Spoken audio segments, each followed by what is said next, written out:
আসসালামু আলাইকুম। কি অবস্থা সবার? কেমন আছেন সবাই? আশা করছি যে যেখানে আছেন প্রত্যেকেই ভালো আছেন। বন্ধুরা, আজকে কোনো ঘর গোছানো, রান্না করা বা ঘুরতে যাওয়ার কোনো ব্লগ ভিডিও নিয়ে আসিনি, অথবা অন্য কারো জীবন বৃত্তান্ত গল্প আজকে আমি শোনাবো না। কিন্তু আমি আমার জীবনের কিছু আমূল পরিবর্তন বা কিছু জিনিসের যে আমি ফলাফল পেয়েছি সেসব সম্পর্কে আপনাদের সঙ্গে আলোচনা করব। শুরুতেই বলে নেই, অভ্যাস মানুষের দাস, কিন্তু এই অভ্যাস থেকেই যে মানুষের জীবন পরিবর্তন হতে পারে তার জলজান্ত প্রমাণ কিন্তু আমি। তো যেহেতু আমি আমার ব্লগ ভিডিওগুলোতে শুরু থেকে যারা আমার ভিডিওগুলো দেখেছেন বা দেখেন যে আমি সংসারের ভালো মন্দ খুঁটিনাটি বিষয় আশয় সব কিছুই কিন্তু ব্লগে শেয়ার করি, এবং কোন কাজগুলো সংসারে করলে দ্রুত এগিয়ে যাওয়া যায়, অথবা কোন কাজগুলো করলে আমাদের সংসার কিন্তু গুছিয়ে রাখা যায় বা আমাদের সংসারের জন্য ভালো কিছু হয়, সব কিছুই কিন্তু আমি আমার ব্লগে শেয়ার করি। মেয়ে মানুষের জীবনে প্রধানত কাজ হলো সংসার ধর্ম পালন করা। সংসার ধর্মের মধ্যে পড়ে হচ্ছে সন্তান দেখাশোনা করা, তাকে মানুষের মতো মানুষ তৈরি করা, এবং স্বামীর যে সংসারটাকে যতটুকু ধন সম্পদ হোক না কেন সব কিছুকে আগলে রাখাটাই হলো সংসার ধর্ম, এবং স্বামী সেবা যত্ন করা। কিন্তু দেখেন, আমাদের প্রত্যেকটা জীবন কিন্তু শুরু থেকেই সুখের হয় না, বা সব কিছু গোছানো হয় না। কিছু কিছু আপুদেরকে আছে যে সংসারটাকে কিন্তু সুন্দরভাবে গুছিয়ে নিতে হয়, বা দিনের পর দিন কিন্তু এই সংসারের পিছনে অনেক শ্রম, ধৈর্য এবং অনেক কিছু সহ্য করতে হয়, তারপরে কিন্তু একটা সুন্দর সংসার তৈরি হয়।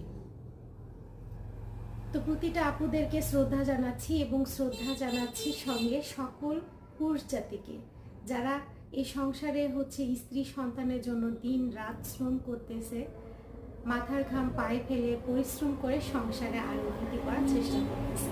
তো যে কথাটার মধ্যে আমি ছিলাম সেই কথাটা এখন বলবো বা বলতে চাই, আমার বিশেষ করে আমাদের সাংসারিক জীবনে আমাদের আপুদেরকে আর কি। আমার ভিডিওগুলো বিশেষ করে মেয়ে আপুরাই বেশিরভাগ দেখে, কারণ ব্লগ ভিডিওর মধ্যে রান্না বান্না, কাজকর্ম, ঘর গোছানো এসব কিছু কিন্তু আপুরাই পছন্দ করে দেখতে। তাদের উদ্দেশ্যে একটা কথা, জীবন পরিবর্তন করতে আমি যেসব জিনিস আশ্চর্যভাবে খেয়াল করেছি, যেহেতু আমরা মুসলিম হিসেবে জন্মগ্রহণ করে খুব আনন্দিত বোধ করি বা গর্বের বিষয়। তো আমি আমার সংসার জীবনের উন্নতি বা খুব বিপদে পড়েছিলাম। সেটা বিভিন্ন রকম বিপদ হতে পারে, অর্থনৈতিক বিপদ হতে পারে, অথবা কিছু কিছু মানুষ দ্বারা আপনি বিপদে পড়তে পারেন, যে সকল মানুষ আপনাদেরকে আশপাশ থেকে এমনভাবে বিপদে ফেলবে, সেখান থেকে উদ্ধার পাওয়া কিন্তু খুব কঠিন বিষয়। তো তেমনই একটা বিপদের মধ্যে আমি পড়েছিলাম। তখন আমি কন্টিনিউ সূরা ওয়াকিয়া আমি পড়া শুরু করলাম।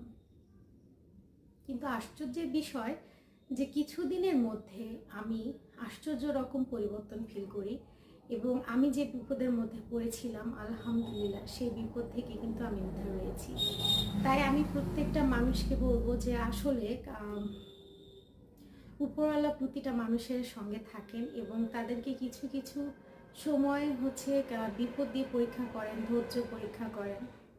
আর ধৈর্যশীলের পাশে তো আল্লাহ আছে, আমরা তো সকলেই জানি।